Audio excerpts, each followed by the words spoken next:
और भी पार्टियों के प्रत्याशियों को आप देख लीजिए, उनकी डिग्रियां देख लीजिए। हम चाहते हैं कि साफ़ सुथरे लोग आए, साफ़ सुथरी राजनीति हो, साफ़ सुथरे काम हो। ज़मीनी देखिए, सच्चाई तो ये है कि बुनकरों की हालत बहुत खराब है। और आज स्थिति ये है कि उनके पास बीच बीच में ऐसे दौर आ जाते हैं बेचारों के। हो रही है आइफा चैनल को मैं बहुत तहे दिल से बधाई देना चाहता हूं। अगर आप लोग इतना काम कर रहे हैं, राजनीतिज्ञ लोगों की बात और जनता की बात लोगों तक बात पहुंचा रहे हैं, इसके लिए आप सारी टीमों के लिए हार्दिक बधाई। जी नमस्कार, मैं हूं वाराणसी से शैलेंद्र सिंह और आप देख रहे हैं आइपा यानी all India progressive politics association. इसके अंतर्गत बातें होती हैं, प्रगतिशील राजनीति की, और चर्चाएं करते हैं कुछ खास महत्वपूर्ण बिंदुओं पर।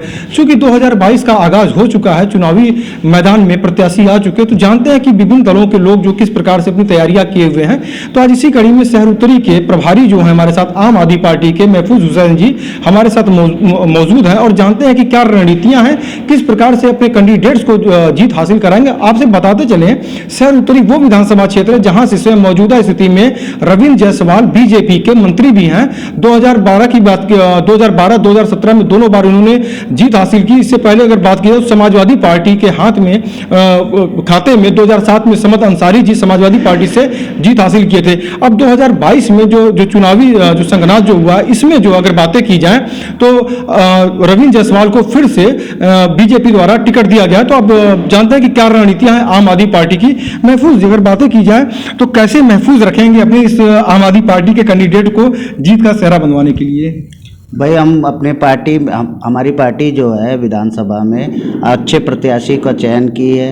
एक डॉक्टर हैं, हृदय रोग विशेषज्ञ, और हम सभी और भी पार्टियों के प्रत्याशियों को आप देख लीजिए, उनकी डिग्रियां देख लीजिए। हम चाहते हैं कि साफ़ सुथरे लोग आए, साफ़ सुथरी राजनीति हो, साफ़ सुथरे काम हो, लोगों के जनहित में काम हो। तो अच्छे लोग आएंगे, अच्छी राजनीति होगी। नए लोग हैं और नया बहुत राजनीति देखिए हम लोग को नहीं आती है, लेकिन जो भी करते हैं जनता के हित में करते हैं, अच्छी चीज़ें करते हैं। शहर उत्तरी की अगर बातें की जाए तो देखिए यहाँ पे मंत्री हैं, और इसके साथ साथ अगर बातें की जाए तो मंत्री यहाँ पे रविंद्र जायसवाल हैं, उत्तरी के आप प्रभारी भी हैं यहाँ पे। तो अगर बातें की जाए तो क्या कमियां आप देखते हैं? जनता जनार्दन के बीच में जाएंगे तो वोट का आशीर्वाद किस प्रकार से प्राप्त करेंगे आप? हम शिक्षा पर वोट मांग रहे हैं। मुफ्त शिक्षा, अच्छी शिक्षा देंगे लोगों को। 300 यूनिट बिजली मुफ्त देने की बात कर रहे हैं। बेरोजगारों को 5000 बेरोजगारी भत्ता देंगे। वर्ष में 10 लाख नौकरियां देंगे। महिलाएं जो 18 साल के ऊपर हैं उनको 1000 रुपये प्रति माह देंगे नारी सशक्तिकरण के नाम पर। भाई, नारी शक्ति भी तो बने, कैसे बनेगी जब उसके पास कुछ पैसे ही नहीं है? और सब पैसा सबसे बड़ी मजबूत चीज़ है। पैसा मिलेगा, वो अपनी पढ़ाई कर लेगी, अपने कपड़े बनवा लेगी, जो उसको सुविधाएं मिलेंगी वो अपना कर लेगी। जी, शिक्षा की अगर बातें की जाए तो अगर जो सरकारी संस्थान जो है, यहाँ के सरकारी संस्थान की शिक्षा को आप किस नज़रिए से आप देखते हैं दिल्ली की अपेक्षा? बेहद खराब, कहने में भी खराब लगता है कि हमारे यहाँ अभी मिर्ज़ापुर में आपने देखा होगा, एक पत्रकार ने सवाल उठाया था, मिड डे मील में उसको नमक रोटी खिलाई जा रही थी बच्चों को। ये हाल है हमारे प्रदेश का। और दिल्ली का हम बता दें आपको, दिल्ली में हम बजट का 25% पैसा शिक्षा में लगाते हैं, और उतना पैसा कोई सरकार पूरे देश में नहीं लगाती है। उतना बजट कोई नहीं देता है। और शिक्षा का जब बजट ऊंचा रखते हैं तो इसलिए सोच भी ऊंची रखते हैं। और शिक्षा अच्छी कर पाएंगे तो देश हमारा आगे बढ़ेगा। मेन शिक्षा ही है, शिक्षा ही से सब आगे बढ़ना है। अच्छा, एक जानकारी और आपसे हम लेना चाहेंगे। यहाँ पे शहर उत्तरी का जो यहाँ पे जो क्षेत्र जो है, शहर उत्तरी में अगर बातें की जाए तो बुनकर भी जो है यहाँ पे रहते हैं और निवास कर रहे हैं। बनारसी साड़ी जो है एक इंटरनेशनल पहचान बना चुकी थी। तो बनारसी साड़ी को आप किस नज़रिए से देखते हैं, और उसको बनाने वाले कारीगर जो हैं, बुनकर जो हैं, उनकी क्या स्थितियाँ हैं? क्या TFC से कुछ लाभ मिला होंगे, ट्रेड फैसिलिटी सेंटर से कुछ लाभ मिलता नजर आ रहा है, या बुनकरों की स्थिति बदहाल है, या बेहाल है, या बेहतरीन है? ज़मीनी देखिए, सच्चाई तो ये है कि बुनकरों की हालत बहुत खराब है। और आज स्थिति ये है कि उनके पास बीच बीच में ऐसे दौर आ जाते हैं बेचारों के पास, खाने पीने के बहुत, जैसे पिछले दिनों में लॉकडाउन हुआ था वहाँ। अब हमारे प्रधानमंत्री स्वयं जब वो खुद कहते हैं कि वो कपड़ों से लोगों को पहचानते हैं, तो वही हाल हमारे यहाँ लॉकडाउन में भी हुआ। लोग कपड़े से पहचाने जा रहे थे हैं। कपड़ों बुनकर समाज अब जानते हैं ज़्यादातर अधिकांश एक कुछ दूसरी बिरादरी से हैं, तो उनके साथ बड़ा भेदभाव हुआ, उनको कोई पूछा नहीं गया। हो सकता है कागज़ों में फाइलों में सब हो, लेकिन ज़मीनी हकीकत कुछ और है। और बुनकरों की हालत बहुत ख़राब है और बुनकरों की समस्याएं बहुत हैं। और इसके लिए अब बुनकरों ने पहले भी हमारा साथ दिया था। 2014 में अरविंद जी जब चुनाव लड़े थे, खुल के समर्थन किया था उन्होंने, और इस बार भी करेंगे समर्थन और उनकी लड़ाई भी लड़ेंगे। उनकी बिजली पानी अब उनके साथ बैठ के काम करेंगे ना भाई। हमारा सिस्टम ये है ना कि जिनकी जो परेशानी है हम उन्हीं के साथ वही अपना हल निकालेंगे जी। बुनकर से बेहतर बुनकर का हल कोई नहीं निकाल सकता, तो उनके बीच में बैठकर हम उन्हीं के साथ हल निकालेंगे और वही चीज़ कानून में लाएंगे। देखिए, बनारस विकास की बात अगर की जाए, बनारस विकास मॉडल में श्री काशी विश्वनाथ मंदिर का जो निर्माण हुआ है, भव्य निर्माण हुआ है यहाँ पे, इसके साथ साथ अगर बातें की जाए, रिंग रोड है और ट्रेड फैसिलिटी सेंटर बनाई गई है, रुद्राक्ष का निवेशक है, कई काम बीजेपी के यहाँ पे बनाए जो बताए जा रहे हैं। क्या इसका लाभ बनारस समेत पूर्वी उत्तर प्रदेश में बीजेपी को लाभ मिलेगा या केवल ये हवाई मामला रह जाएगा? भाई आस्था तो बाद की चीज़ है, पहले हमें जीने खाने के लिए रोजी रोजगार शिक्षा ये सब चाहिए ना। आप आस्था तो हम अपनी घर पे भी निभा लेंगे, कहीं भी निभा लेंगे। एक बड़ा सा भव्य मंदिर बना के चाहे मस्जिद बना के उससे क्या संदेश देना चाहते हैं आप? शिक्षा का वो बनवाइए, स्कूल बनवाइए, इंस्टीट्यूट बनाइए, कॉलेज वगैरह ये सब कहाँ है? हमारे यहाँ तो कुछ भी नहीं बन रहा।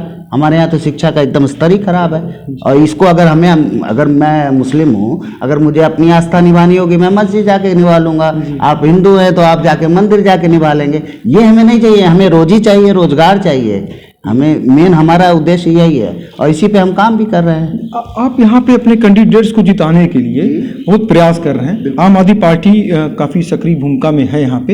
एक सवाल आपसे बहुत महत्वपूर्ण बनता है इस इंटरव्यू में, आपके जो कैंडिडेट्स लड़ेंगे या वाराणसी के जो भी कैंडिडेट्स लड़ेंगे वो बीजेपी से लड़ेंगे, समाजवादी पार्टी से लड़ेंगे या प्रधानमंत्री से आपका सीधा मुकाबला होगा चुनाव में? चूंकि हम इसलिए पूछ रहे हैं कि 2017 में जब प्रधानमंत्री जी यहाँ पे आकर खुद यहाँ पे प्रचार प्रसार कर रहे थे, उसका सीधा लाभ जो है यहाँ पे बीजेपी को मिला और 8 के 8 विधायक जो है एनडीए से जुड़े हुए भगवामय हो चुके थे यहाँ पे। तो यहाँ का जो प्रत्याशी जो होगा वो सीधे प्रधानमंत्री से लड़ेगा या निकटतम प्रतिद्वंदी से लड़ेगा? हम सरकार की गलत नीतियों से लड़ रहे हैं, हम सरकार के बढ़ते भ्रष्टाचार से लड़ रहे हैं, हम सरकार के अपराधीकरण से लड़ रहे हैं, हम सरकार के जो अपराधी विधायक जो चुने जाते हैं उनसे लड़ रहे हैं। हमारी लड़ाई बहुत बड़ी लड़ाई है, छोटी लड़ाई नहीं है। अब देखिए यही लड़ाई हम पंजाब में भी लड़ रहे हैं, वहाँ का माहौल देख लीजिए, हमारा एक तरफा माहौल चल रहा है। हाँ, हमारी लड़ाई देखिए भ्रष्टाचार से है। भ्रष्टाचार मुक्त भारत करने का हमारा संकल्प है और इसको आज नहीं हम कल करके दिखाएंगे। और जितने भी गलत दल जो भी दल, मैं किसी का नाम नहीं लेना चाहता हूँ, जो भी भ्रष्टाचार कर रहे हैं उन सबको आगे आने वाले दिनों में देख लीजिए उन सबके लिए दिक्कत होगी। जैसे अब देखिए हमारी राह पे सब चल रहे हैं, ये कम बड़ी बात है क्या? हम राजनीति में बदलाव लाने वाले लोग हैं, हम लोग राजनीति में बदलाव लाने वाले लोग हैं। अब बिजली की बातें सब कर रहे हैं, योगी जी ने 3 रुपये यूनिट कर दिया, एक जने कह रहे हैं हम 300 यूनिट फ्री देंगे, और जबकि पूर्व में उनकी सरकार रह चुकी है, उन्होंने 100 यूनिट भी नहीं दिया, अब लेकिन करने को कह रहे हैं। तो यही है बदलाव, यही करना चाहते हैं। उत्तर प्रदेश की राजनीति में देखा जाए तो चचा जान, लैला और उसके बाद अब्बा जान, तमाम जो शब्द चले हैं, हम बात इसलिए कर रहे हैं क्योंकि आप अल्पसंख्यक से जुड़े हुए हैं। इसके साथ साथ अगर अल्पसंख्यक वोटों पे जो निशाना साधने के लिए हैदराबाद से ओवैसी जी भी आए हुए हैं। दावा है कि अल्पसंख्यक को बरगलाया गया, केवल वोट के लिए यूज किया गया। बैंड बाजे वाले हैं और बैंड बाजे वाली स्थिति में देखते हैं, क्या देखते हैं, क्या नजरिया है आपका? देखिए चुनाव लड़ना सबका अधिकार है, वो चुनाव सभी लड़ सकते हैं, चाहे वैसी जी हों चाहे कोई भी हो, लेकिन जनता सब जानती है। जनता इतनी मूर्ख नहीं है कि किसके इशारे पे क्या होता है क्या नहीं होता है। आप चुनाव लड़ रहे हो, आप 100 सीटों पे क्यों चुनाव लड़ रहे हैं भाई? जब उत्तर प्रदेश में कुछ बदलाव करना है तो 403 सीटों पर आप चुनाव लड़ोगे। आप 100 सीटों पर चुनाव लड़ रहे हो, क्या मतलब? इसका क्या संदेश देना चाहते हो? 100 सीटों पर चुनाव जीत के आप कुछ कर भी नहीं सकते हो, और जीत भी कहाँ पाओगे आप? और मुस्लिम बाहुल्य सीटों से चुनाव लड़ते हो आप। तो बदलाव नहीं है, बहुत बदलाव नहीं है। और हम धर्म की तो राजनीति ही नहीं करते, हम लोग मुद्दे की राजनीति करते हैं, मुद्दे पे चुनाव लड़ते हैं। और हमारे यहाँ कभी ये सब बातें नहीं होती। धार्मिक गठजोड़ हम लोग ये सब 3-5 ये सब हम लोग ध्रुवीकरण नहीं करते हम। एक अंतिम सवाल है आपसे। अगर बातें की जाए तो पूर्व के जो नारे जो हैं उत्तर प्रदेश में, चूंकि नारे बहुत बुलंदी से लगाए जाते हैं, फील गुड का नारा था 2004 में, अटल जी की सरकार थी, वो साबित नहीं हो पाई, सरकार ने रिटर्न नहीं कर पाई। काम बोलता है 2017 में, वो साबित नहीं हो पाई, सैकड़े से दहाई में आ गए। इसके साथ साथ अगर बात की जाए तो अब जैसे जो नारे जो चल रहे हैं इस समय, सबका साथ सबका विकास, अब लड़की हूँ लड़ सकती हूँ, तो ऐसे में कहाँ अपने आप को पाते हैं? हमारा नारा है ना, अच्छे नारे हैं हमारे। बिजली मुफ्त दिलाएगी आम आदमी पार्टी, शिक्षा मुफ्त दिलाएगी आम आदमी पार्टी, रोजगार दिलाएगी आम आदमी पार्टी, भ्रष्टाचार मुक्त प्रदेश बनाएगी आम आदमी पार्टी, स्वच्छ राजनीति लाएगी आम आदमी पार्टी। तो नारों का प्रभाव पड़ेगा? बिल्कुल पड़ेगा प्रभाव। जनता के हक के नारे हैं, जनता के मूल चीज़ों के वादे हैं, बुनियादी चीज़ों की बातें हम कर रहे हैं, और बुनियादी चीज़ें बहुत काम करती हैं जो सीधा पॉकेट पे असर डालती हैं। हर प्रत्येक परिवार में 10 से 15 हज़ार की अगर बचत आएगी तो इससे बेहतर कोई चीज़ नहीं है। आईपा की मुहिम है, हम लोग जन जन तक पहुंचते हैं, राजनेताओं के पास पहुंचते हैं, वरिष्ठ पत्रकारों के पास पहुंचते हैं, अधिवक्ता के पास पहुंचते हैं, और तमाम पदाधिकारियों के पास पहुंचते हैं। तो आईपा की इस मुहिम को क्या कहेंगे जिसके अंतर्गत आपकी वार्ता हमारे मंच पे हो रही है? आईफा चैनल को मैं बहुत तहे दिल से बधाई देना चाहता हूं। अगर आप लोग इतना काम कर रहे हैं, राजनीतिज्ञ लोगों की बात और जनता की बात लोगों तक बात पहुंचा रहे हैं, इसके लिए आप सारी टीमों के लिए हार्दिक बधाई। तो आप थे हमारे साथ आम आदमी पार्टी से महफूज जी, जिन्होंने बताया कि निश्चित ही 2022 में आम आदमी पार्टी की उत्तर प्रदेश में सरकार बनेगी, और ये दावे अब तो 10 मार्च को ही मालूम चलेंगे कि किसके वादों में और किसकी बातों में जनता ने अपनी सहमति जाहिर की। वाराणसी से शैलेंद्र सिंह, आईपा।